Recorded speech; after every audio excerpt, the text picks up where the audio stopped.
ሰላም ጤና ይስጥልን እጅጉን የተወደዳችሁና የተከበራችሁ የአዲስ ስፖርት ቤተሰቦቻችን እንደምን አላችሁልን?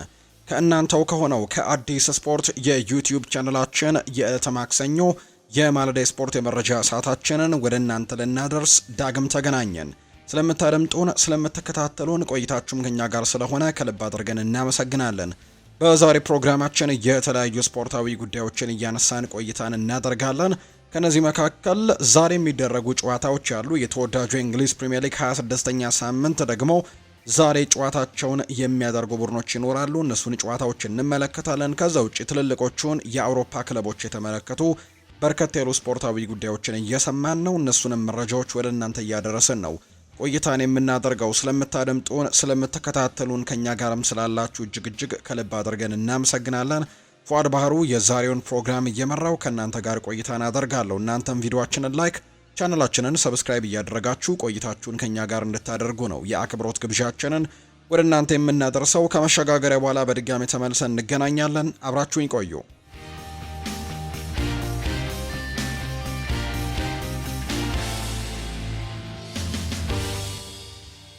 የሀገር ውስጥ መረጃን በማስቀደም ነው የዛሬ ፕሮግራማችንን የምንጀምረው።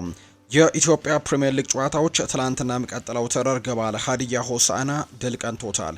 በኢትዮጵያ ፕሪሚየር ሊግ ተስተካካይ መርሃ ግብር ሀዲያ ሆሳዕና ከፋሲል ከነማ ጋር ነበር ትላንትና ጨዋታውን ያደረገው። ይህንን መርሃ ግብርም ሀዲያ ሆሳዕና ጨዋታውን 1-0 በሆነ ውጤት ማሸነፍ ችሏል። የሀዲያ ሆሳዕናን ብቸኛ የማሸነፊያ ግብም ሱራፌል ተመስገን ነው ማስቆጠር የቻለው። ፋሲል ከነማ የሊጉን መሪነት መረከብ የሚችልበትን እድል ነው ትናንትና ሳይጠቀም የቀረው። ጨዋታውን አሸንፎ ቢሆን ኖሮ ምናልባት የሊጉን መሪነት መረከብ የሚችልበትን እድል ያገኝ ነበር። ጨዋታውን በመሸነፉ ምክንያት ግን የነጥቡን እዛው 33 ላይ በማስቀረት አራተኛ ደረጃ የተቀመጠ ቡድን ሆኗል። ትናንትና ድል ያደረገው ሀዲያ ሆሳዕና በ24 ነጥቦች 10ኛ ደረጃ ላይ ነው የተቀመጠው።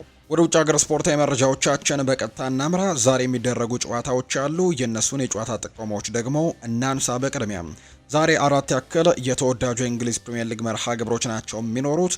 26ኛ ሳምንት ጨዋታዎች ናቸው ዛሬ የሚደረጉት። 25ኛው ሳምንት ያለፈው አርብ፣ ቅዳሜና እሁድ መደረጋቸውን እናስታውሳለን። 26ኛው ሳምንት ደግሞ ዛሬ ጅማሮውን ያደርግና እንዲሁ ነገና ከነገ በስቲያም የሚቀጥል ነው የሚሆነው። ዛሬ ከሚደረጉ ጨዋታዎች መካከል በጉጉት የሚጠበቁ መርሃ ግብሮች ያሉ ሶስቱ ጨዋታዎች ምሽት 4 ሰዓት ከ30 ሲል ይደረጋሉ። የመጀመሪያው ጨዋታ ቼልሲና ሊድስ ዩናይትድ የሚያደርጉት መርሃ ግብር ነው። ይሄ ጨዋታም በስታንፈርድ ብሪጅ የሚደረግ መርሃ ግብር እንደሆነም ይፋ ተደርጓል። በተለይ ቼልሲ ባለፉት ተከታታይ ጨዋታዎች ላይ ውጤት እያመጣም የሚገኝ ቡድንና በተለይ አዲሱን አሰልጣኝ ሊያም ሮስኒየርን ከቀጠረ በኋላ በፕሪሚየር ሊግ ያደረጋቸውን ሁሉም ጨዋታዎች ማሸነፍ ችሏል። እስካሁን ድረስ ሊያም ሮስኒየር በሁሉም ውድድሮች ባደረጋቸው ጨዋታዎች ሽንፈት የገጠመው 2 ጨዋታዎች ላይ ብቻ ነው። ሁለቱ ጨዋታዎች ደግሞ በካራባው ካፕ የደርሶ መልስ የግማሽ ፍጻሜ ጨዋታ በአርሰናል የተሸነፉበት መርሃ ግብር ካልሆነ በስተቀር በአውሮፓ ቻምፒየንስ ሊግም በፕሪሚየር ሊግም ያደረጋቸውን ጨዋታዎች በሙሉ በድል ያጠናቀቀም ቡድን ነው ቼልሲና ዛሬ ደግሞ ከሊድስ ዩናይትድ ጋር ተጠባቂ የሚባል መርሃ ግብሩን ያደርጋል። በሳምንቱ መጨረሻ በ25ኛው ሳምንት ሊድስ ዩናይትድም እንዲሁ ድል ከቀናቸው ቡድኖች መካከል ይገኛል። ከወራጅ ቀጠናውም ለመራቅ በትልቁ ሙከራዎችን እያደረገ የሚገኝ ቡድን ነው። ዛሬ ከቼልሲ ትልቅ ፈተና ይጠበቃል ተብሎ ይታሰባል። ቼልሲ ደግሞ ያለፉትን 4 ጨዋታዎች በተከታታይ ያሸነፈ ቡድን ነው።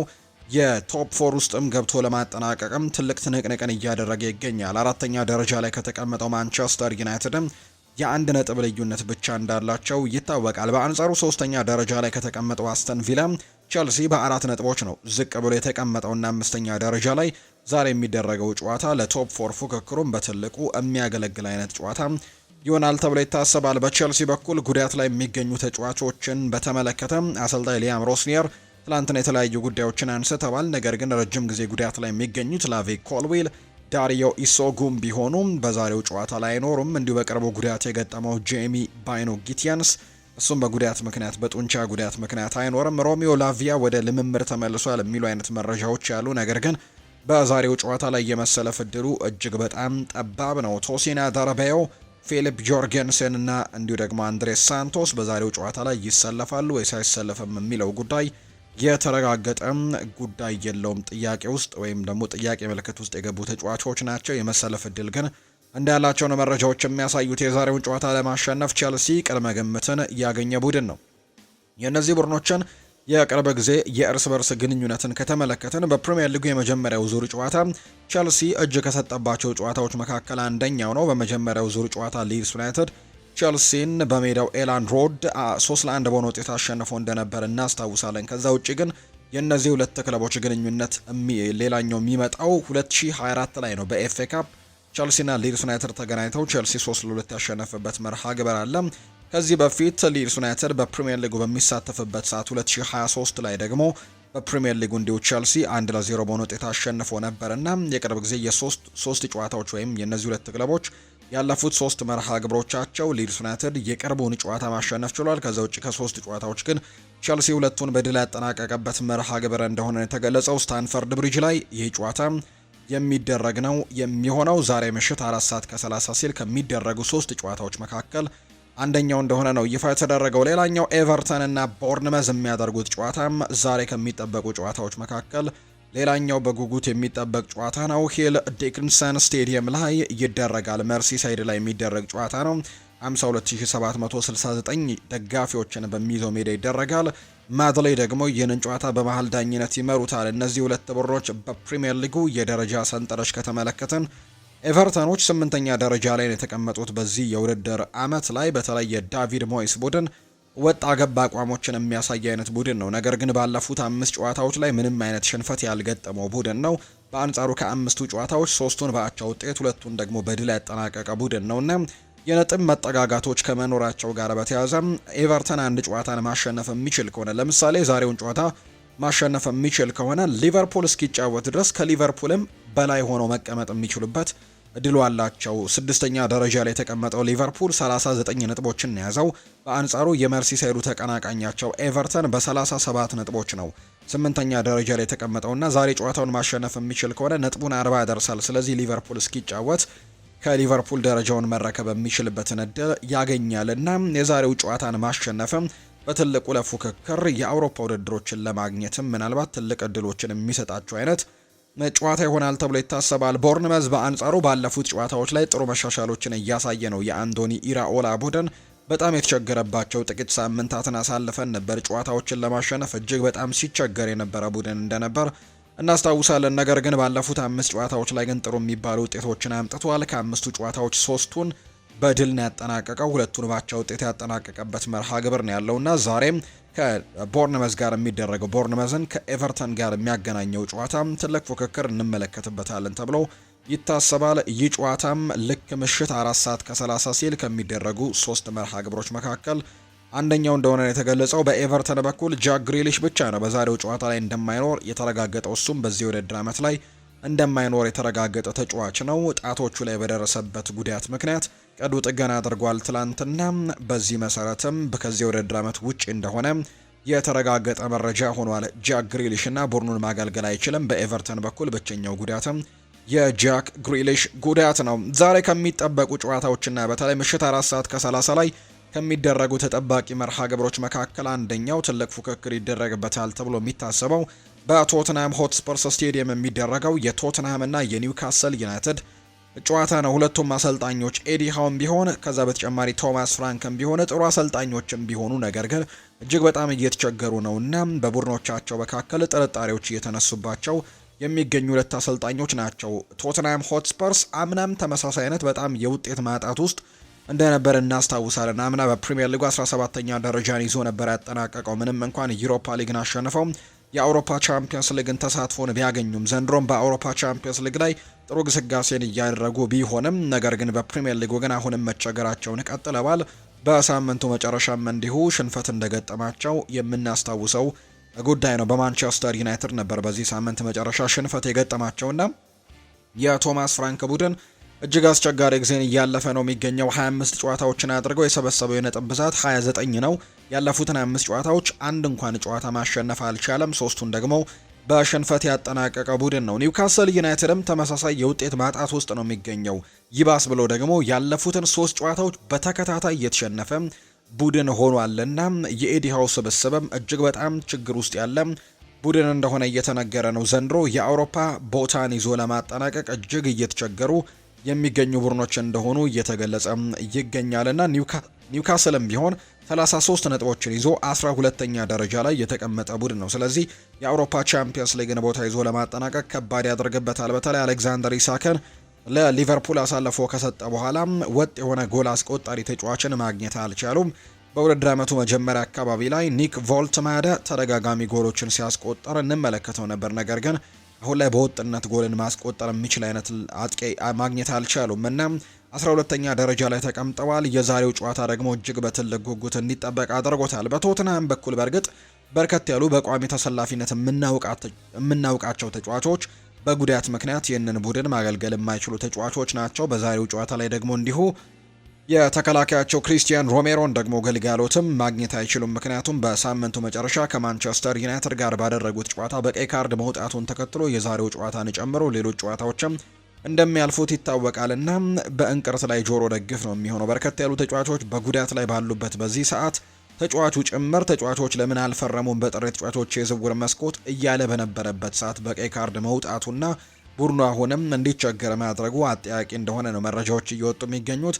በዛሬው ጨዋታ ግን በቶትናም በኩል ሮድሪጎ ቤንታንኩር፣ ሉካስ ቤርግቫል፣ ኬቨን ዳንሶ፣ ቤን ዴቪስ፣ ሙሐመድ ኩዱስ፣ ዲያን ኩሊሴቭስኪ፣ ረጅም ጊዜ ጉዳት ላይ የሚገኘው ጄምስ ማዲሰን፣ ፔድሮ ፖሮ፣ ሪቻርልሰን፣ ክሪስቲያን ሮሜሮ እንዲሁ ደግሞ ጄድ ስፔንስ እና ደስቲን ኦዶጊ በዛሬው ጨዋታ ላይ የመሰለፍ እድላቸው በጣም አጠያቂ የሆኑ ተጫዋቾች እንደሆኑ የሚያሳዩ መረጃዎች ይወጣሉና እነዚህ በቋሚ አስተላለፍ ውስጥ በተለይ እነ ሪቻርልሰን፣ ክሪስቲያን ሮሜሮ እንዲሁ ፔድሮ ፖሮ፣ ሙሐመድ ኩዱስ የምናውቃቸው ሉካስ ቤርግቫል፣ ሮድሪጎ ቤንታንኩር ከቋሚ አስተላለፍ ውስጥ በጉዳት ምክንያት የዛሬው ጨዋታን ማገልገል የማይችሉ ተጫዋቾች ናቸው። ጆኤል ሊንተን፣ ኤሚል ክራፍት፣ ቲኖ ሊቨርማንቶ እንዲሁ ደግሞ ፋቢየን ሼር በኒውካስል ዩናይትድ በኩል የመሰለፍ እድል የሌላቸው ተጫዋቾች ሲሆኑ አንቶኒ ጎርደን በጉዳት ምክንያት ባለፉት ጨዋታዎች ላይ አልነበረም። ምናልባት በዛሬው ጨዋታ ላይ ሊኖር ይችላል የሚሉ አጠያቂ ነገሮች አሉ። ነገር ግን የተረጋገጠ ነገር የለውም። ኒውካስል ዩናይትድ የዛሬውን ጨዋታ ከሜዳ ውጪ ቢሆንም የማሸነፍ ቅድመ ግምት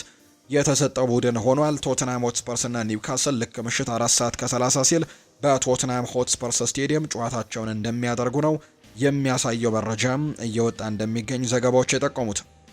ሌላኛው ዛሬ የሚደረገው እጅግ ተጠባቂው ጨዋታ ግን ዌስትሃም ዩናይትድ በሜዳውና በደጋፊው ፊት የሚያደርገው መርሃ ግብር ነው። ይህ ጨዋታም ዛሬ የሚደረገው ትልቁ መርሃ ግብር እንደሆነ በርካቶች እያነሱ ይገኛሉ። ይህ ጨዋታም በዌስትሃም ዩናይትድ ሜዳ ለንደን ኦሎምፒክ ስቴዲየም ላይ የሚደረግ መርሃ ግብር እንደሆነ ነው ዘገባዎች የሚያሳዩት። ይህ ጨዋታ ልክ ምሽት 5 ሰዓት ከሩብ ሲል ነው የሚደረገው። ከማንቸስተር ዩናይትድ ጋር ይደረጋል። ማንቸስተር ዩናይትድ ይህንን ጨዋታ ለማሸነፍ ቅድመ ግምት ያገኘ ቡድን ሆኗል። በተለይ ባለፉት ተከታታይ ጨዋታዎች ድል እያደረጉ መምጣታቸውን ተከትሎ በመጀመሪያው ዙር በእርግጥ ነጥብ ከጣሉባቸው አስቆጪ መርሃ ግብሮች ለማንቸስተር ዩናይትድ መካከል አንደኛው ከዌስትሃም ዩናይትድ ጋር ያደረጉት የመጀመሪያው ዙር መርሃ ግብር እንደነበር እናስታውሳለን። ዩናይትድ በተለይ በመጀመሪያዎቹ ዙር ጨዋታዎች ላይ በጣም ቀለል ካሉት በወራጅ ቀጠናው ላይ ከሚገኙ ቡድኖች ጋር ነጥብ ተጋርቶ ነው የወጣው። ከበርንሌይ ጋርም እንዲሁ ነጥብ ተጋርቶ ወጥቷል። የመጀመሪያውን ጨዋታ ወልቭስን ማሸነፍ ቢችልም የመልሱን ወይም ደግሞ ሁለተኛው ዙር ላይ ያደረጉትን ጨዋታ ግን እንዲሁ በአቻ ውጤት ማጠናቀቃቸው እናስታውሳለንና እንደዚህ አይነት አስቆጪ ውጤቶችን አምጥተው እንደነበር እናስታውሳለን። ነገር ግን ባለፉት ጨዋታዎች ላይ አሰልጣኝ ማይክል ካሪክ ይህንን ቡድን ከተረከበ በኋላ ግን ተከታታይ 4 ድሎችን ማግኘት ችሏል። 4ኛ ደረጃ ላይ መቀመጥ ችሏል። አሁን ላይ ለአውሮፓ ቻምፒየንስ ሊግ የሚያሳትፋቸውን ቦታ ይዞ ለማጠናቀቅም በጣም ጥሩ የሚባሉ ቦታ ላይ ነው የተቀመጡት ማንቸስተር ዩናይትዶች። ስለዚህም አሁንም ጨዋታዎቻቸውን እያሸነፉ መቀጠል የሚችሉ ከሆነ ምናልባት የዛሬውን ጨዋታ ማሸነፍ የሚችሉ ከሆነ በጊዜያዊነት አስተን ቪላ ጨዋታውን እስኪያደርግ ድረስ እንኳን ነጥባቸው ተመሳሳይ ሆኖ በጎል ብልጫ ደግሞ ማንቸስተር ዩናይትድ በበላይነት መቀመጥ የሚችልበትን ወይም 3ኛ ደረጃነትን ማምጣት የሚችልበትንም ደረጃ ማግኘት የሚችልበት እድል ይኖረዋል ተብሎ ይታሰባልና የዛሬው ጨዋታ እጅግ በጣም ተጠባቂ ነው ለማንቸስተር ዩናይትድ። እንዳልኳችሁ በመጀመሪያው ዙር ጨዋታ እነዚህ ሁለት ቡድኖች ጨዋታቸውን 1-1 በሆነ ውጤት ነበር ያጠናቀቁትና ይህ ጨዋታ የዛሬው ጨዋታ በጣም በትልቅ ጉጉት እንዲጠበቅ ያደርገዋል። ዌስትሃም ዩናይትድ በአንጻሩ በደረጃ ሰንጠረዡ ግርጌ ላይ ከሚገኙ 3 ቡድኖች አንደኛው ነው። በወራጅ ቀጠናው ላይ ይገኛል። 23 ነጥቦችን ሰብስቦ 18ኛ ደረጃ ላይ ነው የተቀመጠው።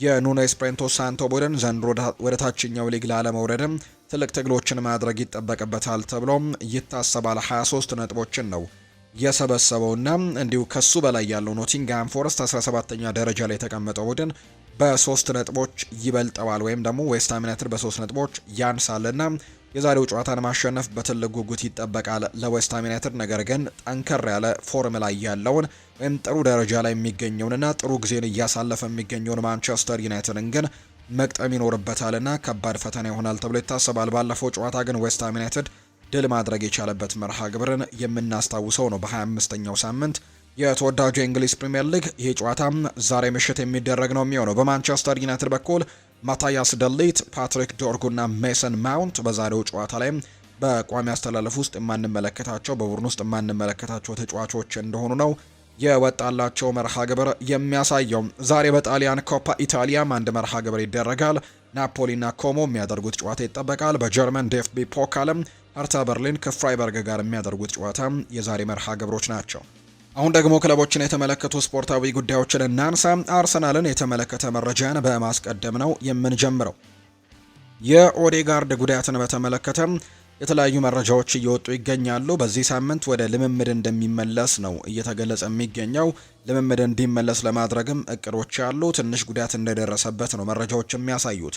ስለ ጉዳቶች ማወቅ ፈጽሞ የማይቻል እንደሆነ ነው እየተገለጸ የሚገኘው። ምክንያቱም በተለጠፈው ጊዜ እውነት ሊሆን ይችላል፣ ከዚያም ደግሞ በሚቀጥለው ቀን ጉዳቱ ሊባባስ ይችላልና ቁርጥ ያለ ቀኑን መናገር እንደማይቻል ነው ዘገባዎች እየወጡ የሚገኙት። ነገር ግን በቅርቡ ወደ ልምምድ እንዲመለስ ለማድረግ ጥረቶች እየተደረጉ እንዳለ የሚያሳዩ መረጃዎች ይወጣሉ። ሌላኛው ሊያንድሮ ትሮሳርድንም በተመለከተም ከጉዳቱ ጋር ጥያቄዎች ሲነሱ እንደነበር የምናስታውሰው ነው። የሊያንድሮ ትሮሳርድ ጉዳት ምንድን ነው የሚሉ ጥያቄዎች ሲነሱ ነበር። ትሮሳርድ የጡንቻ ህመም ብቻ የተሰማው እና ተጨማሪ ምርመራዎችም ይደረግለታል ተብሎ እንደሚታሰብ ነው ዘገባዎች የወጡት። ትሮሳርድ የጡንቻ ህመም ነው እንደተሰማው መረጃዎቹም እየጠቆሙ የሚገኙት። በዚህ ቡድን ውስጥ ከሁላችሁም ግሩፕ ውስጥ ካላችሁት ደረጃውን ያሳድጋል የምትለው ተጫዋች ማን ነው ተብሎ ትሮሳርድ ጥያቄ ቀርቦለት ነበር። ክሪስቲያን ኖርጋርድ ሲል ነው ምላሹን የሰጠው። ለማንም ተጫዋች ትልቅ ምሳሌ መሆን የሚችል አይነት ተጫዋች ነው ሲል አሞካሽቶታል። ምክንያቱም እሱ ሁልጊዜም ሜዳ ውስጥም ሆነ ከሜዳ ውጪም ራሱን እያሻሻለ ደረጃውንም ከፍ ለማድረግ የሚጥርና የሚፈልግ አይነት ተጫዋች ነው። እሱ ለማንም ጥሩ ምሳሌ የሚሆን አይነት ፕሮፌሽናል ተጫዋች ነው ሲል ሊያንድሮ ትሮሳርድ በዚህ የክረምት የተጫዋቾች የዝውውር መስኮት ወይም ባለፈው የክረምት የተጫዋቾች የዝውውር መስኮት ቡድኑን ከተቀላቀሉ 8 ተጫዋቾች መካከል ከብሬንትፈርድ ክለቡን የተቀላቀለው ክሪስቲያን ኖርጋርድ ይህንን በተመለከተ ነው ሊያንድሮ ትሮሳርድ ሀሳቡን የሰጠውና ኖርጋርድ በጣም ፕሮፌሽናል የሆነ ተጫዋች ነው፣ ራሱንም ለማሻሻል በጣም ጠንክሮ የሚሰራ አይነት ተጫዋች ነው ሲል ሊያንድሮ ትሮሳርድ ይህንን ተጫዋች እንዳያሞካሸው ነው የተናገረው። ፋብሪዚዮ ሮማኖ ትላንትና በይፋ ካጋራቸው መረጃዎች መካከል አንደኛው በክረምቱ የተጫዋቾች የዝውውር መስኮት የአርሰናልን እንቅስቃሴ በተመለከተ አንዳንድ ጉዳዮችን ለማንሳት ሙከራ አድርጓል። ከነዚህ መካከል በጥር የተጫዋቾች የዝውውር መስኮት የመጨረሻው ቀን ስማቸው ሲነሳ የነበረ አንድ ተጫዋች አለ ከአርሰናል ጋር፣ ሳንድሮ ቶናሊ ነው ከአርሰናል ጋር ስሙ ሲነሳ የነበረውና ፋብሪዚዮ ሮማኖ ይፋ እንዳደረገው ከሆነ አርሰናል በክረምቱ የተጫዋቾች የዝውውር መስኮት በእርግጠኝነት ሳንድሮ ቶናሊን ለማስፈረም እንቅስቃሴ ለማድረግ ዝግጁ ነው። ይህንን ተጫዋች ለማስፈረምም እንቅስቃሴዎችን ለመጀመር እየተዘጋጀም የሚገኝ ቡድን ነው ሲል ሀሳቡን ሰጥቷል። እና ምናልባት አርሰናል በክረምት የዝውውር መስኮት ቶናሊን ለማስፈረም ትልቅ እንቅስቃሴዎችን ሊያደርግ እንደሚችል የሚያሳይ መረጃ ነው ፋብሪዚዮ ሮማኖ ይፋ ያደረገውና በመሃል ሜዳ ላይም በተለይ ደግሞ ይህንን ተጫዋች ማግኘት እጅግ በጣም ጥሩ ኳሊቲንም ይጨምርላቸዋል ተብሎ እንደሚታሰብ ነው የሚነገረው። አርሰናል ስኳዱንም በደንብ ማስፋት እንደሚፈልግ ይታወቃል። ከዚህ በፊት እንደገለጽንላችሁ አሰልጣኝ ሚኬል አርቴታ ምንም አይነት ተጫዋች ቢሆን ስኳዱን ለማሻሻል የሚጠቅም አይነት ተጫዋች ከሆነ በዛ ቦታ ላይ በርከት ያሉ ተጫዋቾች ቢኖሩ እንኳን ማምጣትን ምርጫው ያደርጋል የሚል አይነት ዘገባዎች ሲነሱ ነበርና ተጫዋቾችን ማስፈረም እጅግ በጣም በትልቁ የሚፈልግ አይነት አሰልጣኝ ነው። ስለዚህ ሳንድሮ ቶናሊን ማግኘት የሚችል ከሆነ በተለይ ተጫዋቹን የሚያደንቁ አይነት አሰልጣኝ ስለሆነ ተጫዋቹን ለማምጣት እንቅስቃሴዎችን ማድረጉ አይቀሬ እንደሆነ የሚያሳዩ ዘገባዎች ናቸው የወጡት። ማንቸስተር ዩናይትድን የተመለከቱ መረጃዎችን ደግሞ ወደ እናንተ እናደርስ። ውድ ቤተሰቦቻችን ለቀጣዩ አሰልጣኝ ከዩናይትድ ኃላፊዎች ጋር አውርተናል ብሏል ጋሪ ኔቨል ሲናገር። የቀድሞ የማንቸስተር ዩናይትድ ተጫዋችና የአሁኑ ተንታኝ የሆነው ጋሪ ኔቨል ቀጣይ የዩናይትድ አሰልጣኝን በተመለከተ ከክለቡ ሰዎች ጋር ማውራቱን የተናገረው። ክለቡን አሁን ያላችሁበትን ይፋዊ አቋም ምንድን ነው በማለትም ጠይቄ ነበር የሚለው የቀድሞ ተጫዋች ጋሪ ኔቨል እነሱም ጥሩ መልስ ሰጥተውኛል። በእውነቱ አሁን ሌላ አሰልጣኝ የመፈለግ ሂደታቸውን ጀምረዋል ሲልም ጭምር ነው የተናገረው። ይህንን መስማት አስደሳች ነው። በዚህ ሌሎች አሰልጣኞችን የማነጋገር የመመልከት ሂደቱን ጀምረዋል። እንዲሁም ቀጣዩ የክለቡ አሰልጣኝ ማን መሆን እንዳለበት የሚያሳዩ መረጃዎችና ትንታኔዎችንም እያሰባሰቡ ነው ሲልም ጭምር ነው ጋሪ ኔቭል የተናገረውና በተለይ ማንቸስተር ዩናይትድ ምንም እንኳን በአሰልጣኝ ማይክል ካሪክ ስር አሁን ጥሩ ጊዜዎችን እያሳለፈ እንደሆነ ቢታወቅም ነገር ግን አሁንም ቢሆን በቋሚነት ይህንን አሰልጣኝ ማይክል ካሪክን የመቀጠል ሀሳብ የላቸውም። ይልቁንስ ደግሞ ሌሎች አሰልጣኞችን ለማምጣት ነው ሙከራዎችን እያደረገ እንደሚገኝ ዘገባዎች እየጠቆሙ የሚገኙትና ስለዚህም ማንቸስተር ዩናይትዶች ከማይክል ካሪክ ጋር የመቀጠል እድላቸው በጣም ጠባብ እንደሆነ እየተገለጸ ነው። ሌሎች አሰልጣኞችን እየተመለከቱ ነው። ጋሪ ኔቭል እንደተናገረውም ትንታኔዎችን እየሰበሰቡ ነው። ነገር ግን አሁን በብሔራዊ ቡድን አሰልጣኝነት ያሉትን ሁለት አሰልጣኞችንም እየተመለከቱ ነው። አንደኛው የእንግሊዝ ብሔራዊ ቡድን አሰልጣኝ የሆነው ቲቲን ወይም ቶማስ ቱሄልን እየተመለከተው ይገኛል። ሌላኛው ደግሞ ካርሎ አንቸሎቲንም በብራዚል ብሔራዊ ቡድን በአሰልጣኝነት እየሰራ ይገኛል። እሱም ለማንቸስተር ዩናይትድ አሰልጣኝነት ቦታ ዋነኛ እጩዎች ከሆኑት ሁለት ሰዎች መካከል አንደኛው እንደሆነ ዘገባዎች ይጠቁማሉ። ሁለቱ በፕሪሚየር ሊግ ስኬታማ ታሪክን ማስመዝገባቸው የማንቸስተር ዩናይትድ አመራሮችን ቀልብ ስበዋል። ካርሎ አንቸሎቲ በቼልሲ ቤት አሰልጥነዋል በፕሪሚየር ሊግ። ከዛ ውጭ በቅርብ እንደምናስታውሰው በኤቨርተን ቤትም ሲያሰለጥኑ እናስታውሳቸዋለን። ቶማስ ቱሄልም በቼልሲ ቤት ጥሩ ጊዜያቶችን ሲያሳልፉ እንደነበር የምናስታውሰው ነውና እነዚህን አሰልጣኞች የማምጣት ፍላጎት እንዳላቸው ነው የተነገረው።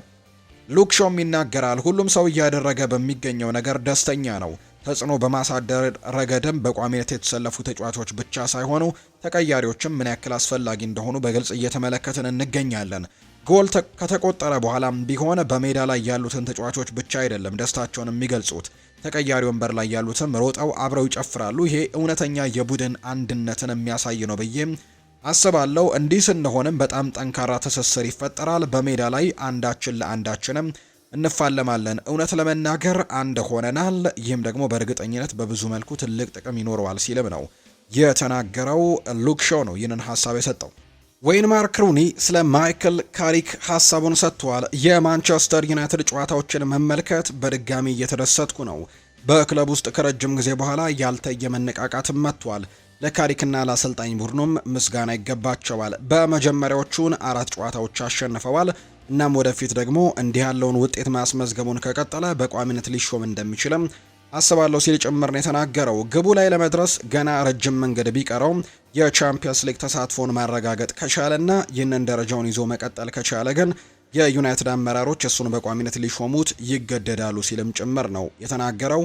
ዌይን ማርክ ሩኒ ስለ ቀድሞ የቡድን አጋሩ ማይክል ካሪክ በአሰልጣኝነት ጥሩ ነገሮችን እያደረገ እንዳለ ነው ሀሳቡን እየሰጠ የሚገኘው።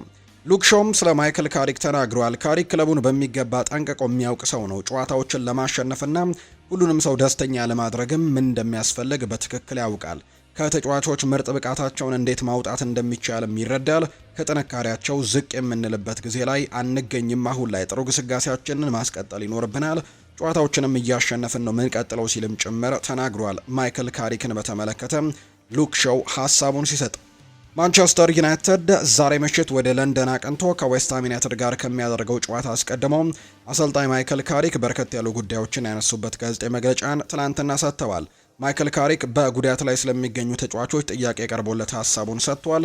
ሜሰን ማውንት ምናልባትም ለዛሬው ጨዋታ ላይ አይደርስም፣ ምናልባት ግን ከዚያ በኋላ ባሉት ጨዋታዎች ላይ ግን ሊመለስ ይችላል። ነገር ግን ለኤቨርተኑ ጨዋታ በእርግጠኝነት ይመለሳል ሲልም ነው ሜሰን ማውንት ሀሳቡን የሰጠው። ስለ ማታያስ ደሊትም እንዲሁ ተናግሯል።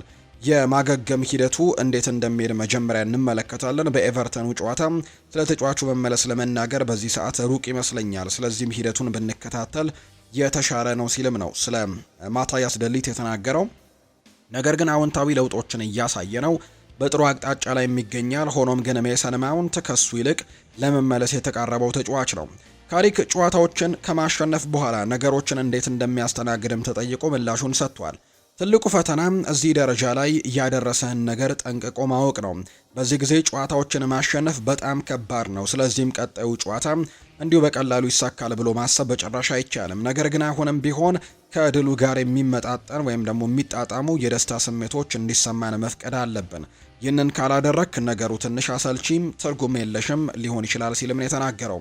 ጨዋታዎችን ማሸነፍ ሁላችንም የምንጥርለት ነገር ነው፣ ነገር ግን ወደ ልምምድ ተመልሰን ትኩረት በሚቀጥለው ጨዋታ ላይ ማድረግም ይኖርብሃል ሲልም ነው ካሪክ የተናገረው። ስለ ዌስትሃም ዩናይትድም ጥያቄ ቀርቦለት ነበር። ከመከላከል ወደ ማጥቃት በሚያደርጉት የሽግግር ጨዋታ ላይ በጣም ጠንካራ ናቸው፣ እንዲሁም አደገኛ ናቸው ብዬ ማስባለሁ። በተጨማሪም በጣም ጥሩ የሆነ የአጥቂ መስመርም አላቸው። ቀደም ብለን የእነሱን የጨዋታ መንገድም ተከታትለነዋል። ልክ እነሱ ስለኛ እንደሚያጠኑት ሁሉ እኛም የእነሱን ግንዛቤ አለን። በተለይም በገዛ ሜዳቸው በደጋፊያቸው ፊት ሲጫወቱ አደገኛ ቡድን ይሆናሉ። ያንን ሁሉ ለመቋቋም በእርግጠኝነት ዝግጁ መሆን አለብን ብሏል ማይክል ካሪክ ሲናገር። የተከላካይ መስመሩ እያሳየ ስለሚገኘው ብቃትም ሲናገር የሚያስደስት ነገር ነው እያስመለከቱ ያሉት። በየሳምንቱ ብዙ ግቦችን ማስቆጠር ሳይጠበቅብህ ጨዋታዎችን ማሸነፍም ይቀላል።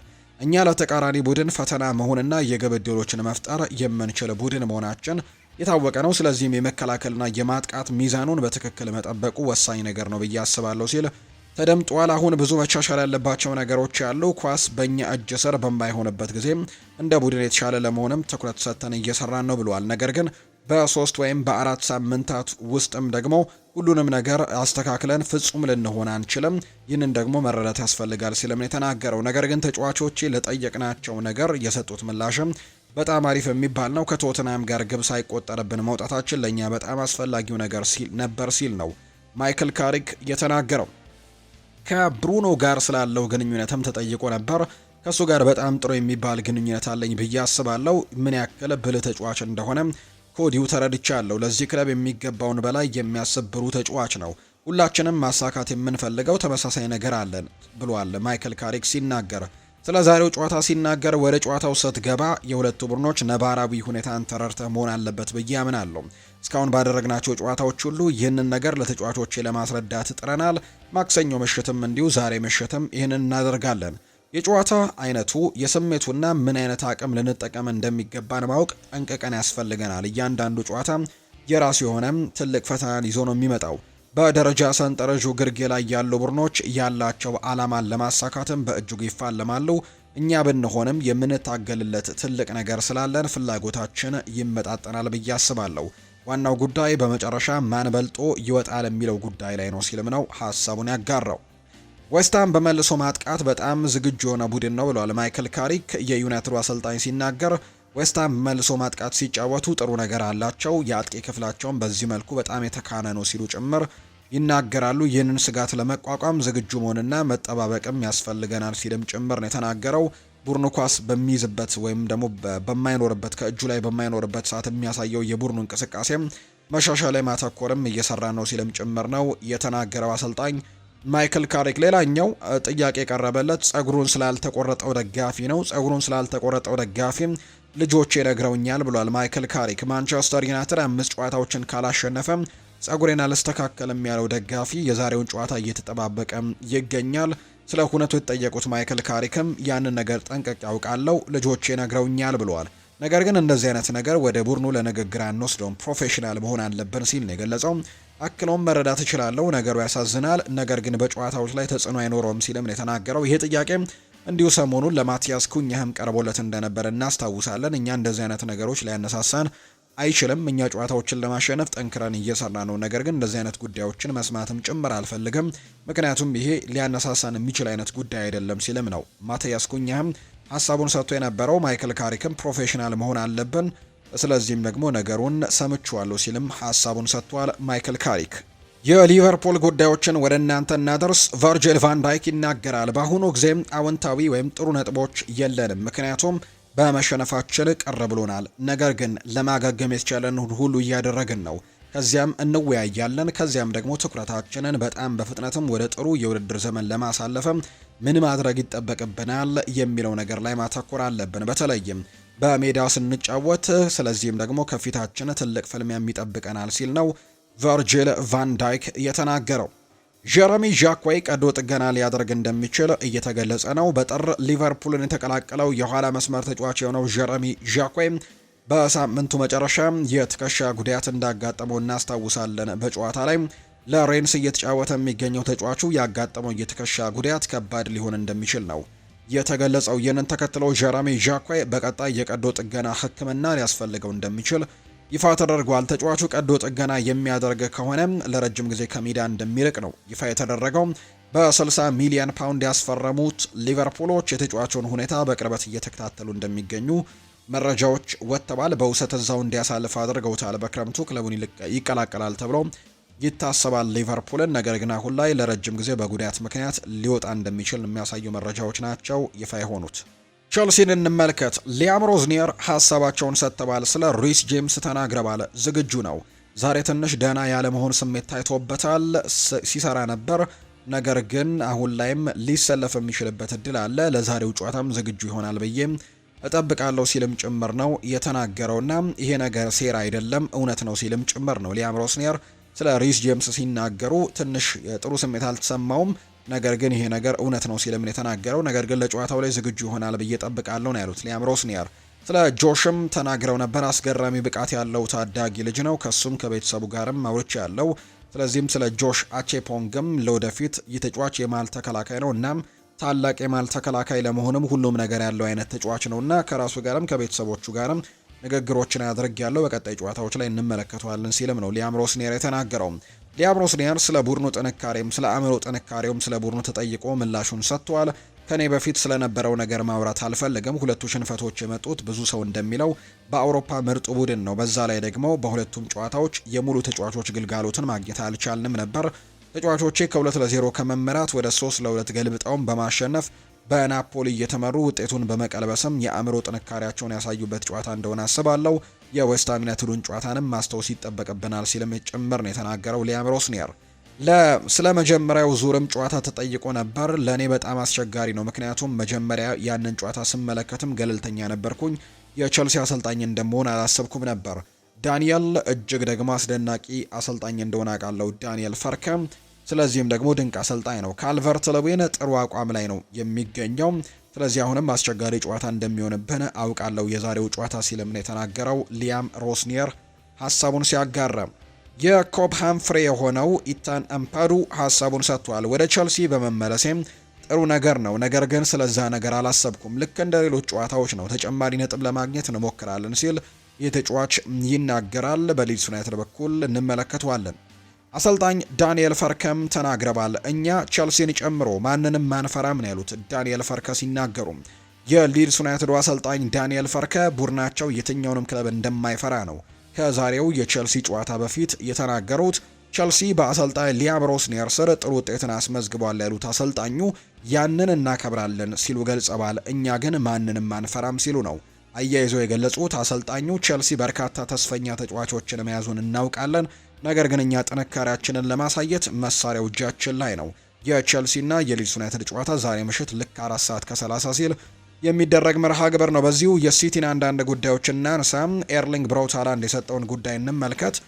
ከሊቨርፑል ጋር ባደረግነው ጨዋታ ላይ ዶሚኒክ ሶቦስላይ ቀይ ካርድ በማየቱ በጣም አዝኛለሁ ነው ያለው። ይህንን ሀሳብ የሰጠው ኤርሊንግ ብራውት ሃላንድ ነው። እነዚህ ሁለት ሰዎች የቅርብ ጓደኞች እንደሆኑ የሚታወቅ ጉዳይ ነው።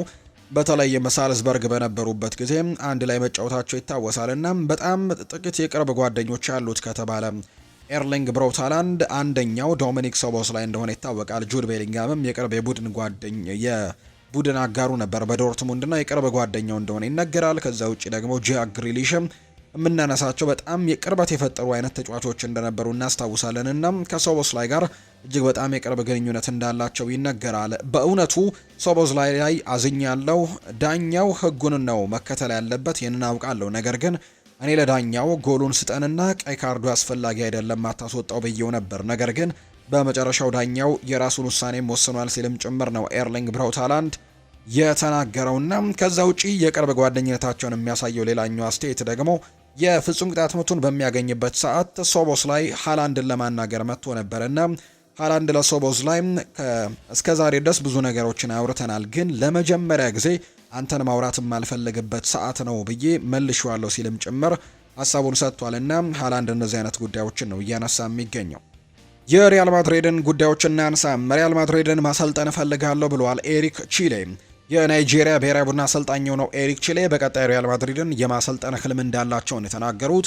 አሰልጣኝ ኤሪክ ቺሌ ሲናገሩም ህልሜ ሪያል ማድሪድን ያሰለጠነም የመጀመሪያው አፍሪካዊ አሰልጣኝ መሆን ነው ሲሉ ሀሳባቸውን ሰጥተዋል። በናይጄሪያ ስላለባቸው ጫና ያነሱት ኤሪክ ቺሌ የማሊ ብሔራዊ ቡድን ሳሰለጥን ከነበረው በ10 እጥፍ ይበልጣል ሲሉ ነው የተናገሩት። በማሊ ጋዜጣዊ መግለጫ ሲዘጋጅ 10 ጋዜጠኞች ብቻ ይገኙ ነበር፣ እዚህ ግን 200 ጋዜጠኞች ናቸው የሚመጡት ሲል ኤሪክ ቺሌም ጨምሮ ተናግሯል። የመረጃ ምንጮች እንደዘገቡት ከሆነ የሪያል ማድሪድ አስተዳደር የዳኒ ካርቫሃልን ኮንትራት ለማደስ ጥያቄ ማቅረቡ አሁንም አጠራጣሪ ነው። በተጨማሪም በተጫዋቹ በኩል ያሉ ምንጮች እንደሚጠቁሙት ከሆነ ዳኒ ካርቫሃል አሁንም ቢሆን ደግሞ በክለቡ እንደሚቆይም እርግጠኛ አይደሉም። አርቤሏ በበኩሉ ለምን ተጫዋቹን እንደማይጠቀምበትና ችግሩ ምን እንደሆነ አልገለጸም። በዚህ ሰዓት በዳኒ ካርቫሃልና በአሰልጣኙ መካከልም መተፋፈር ተከስቷል ወይም ደግሞ አለመነጋገሮች ጭምር እንዳለ የሚያሳዩ መረጃዎች ናቸው የወጡት። ዳኒ ካርቫሃል ከጉዳት ከተመለሰ በኋላ አሳሳቢ ቁጥሮች ገጥመውታል። በጥር ወርም መጀመሪያ ላይ የጉልበት ጉዳት የተመለሰ ሲሆን ከጉዳት ከተመለሰ በኋላ ሜዳ ላይ ያሳለፈው 27 ደቂቃዎችን ብቻ ነው። በሪያል ማድሪድ ያለፉት 4 ጨዋታዎች ላይ ግን ስፔናዊው ሌጀንድ አንድም ደቂቃ አልተጫወተም።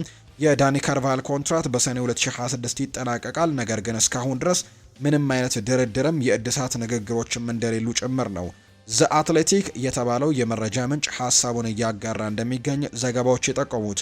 አልቫሮ አርቤሏ እና ዳኒ ካርቫሃል በግል ተነጋግረው ችግራቸውን አልፈቱም።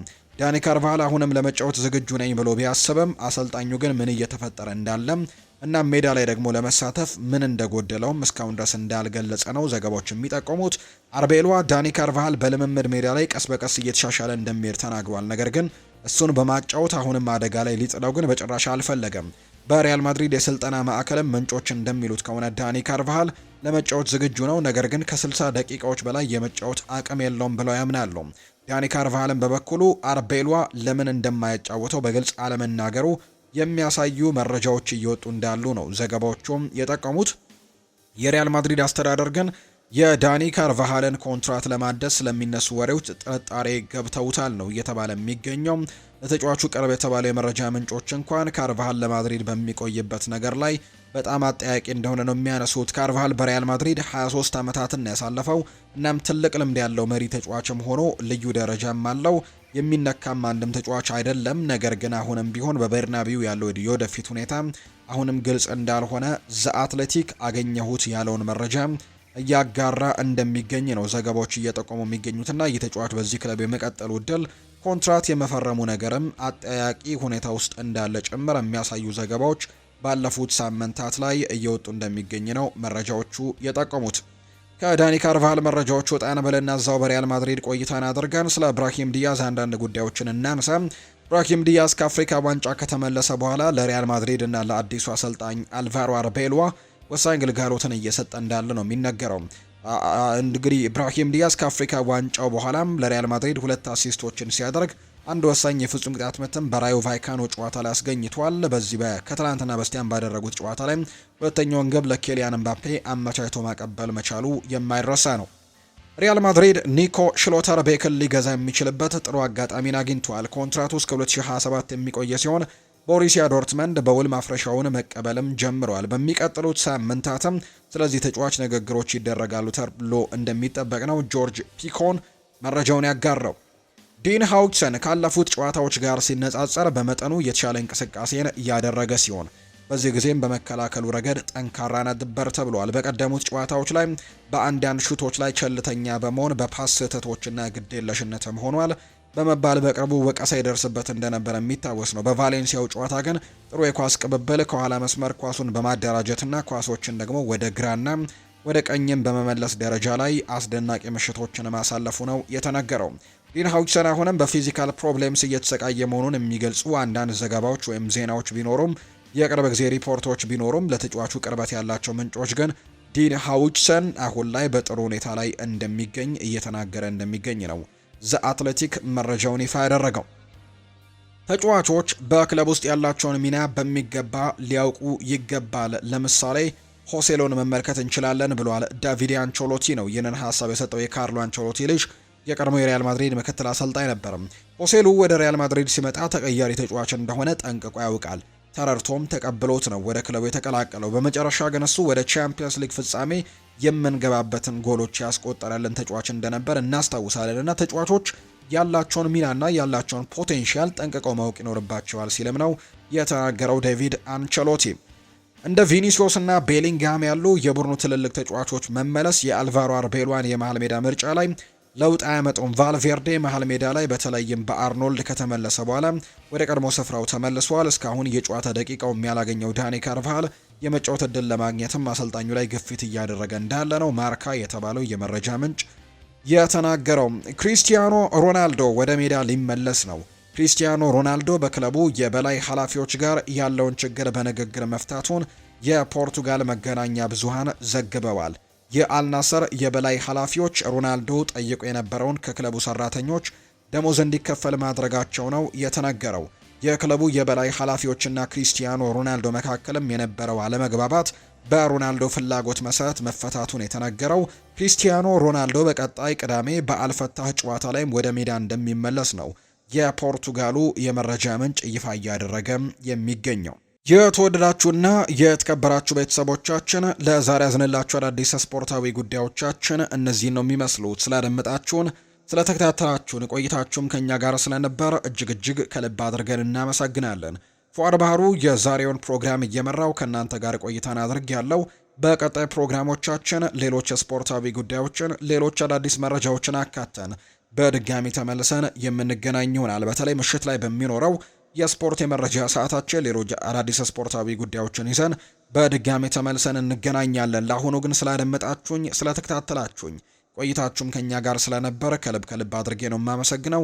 መልካም ጊዜ፣ መልካም ቀን እንዲሆንላችሁ ነው በአክብሮት የምመኘው።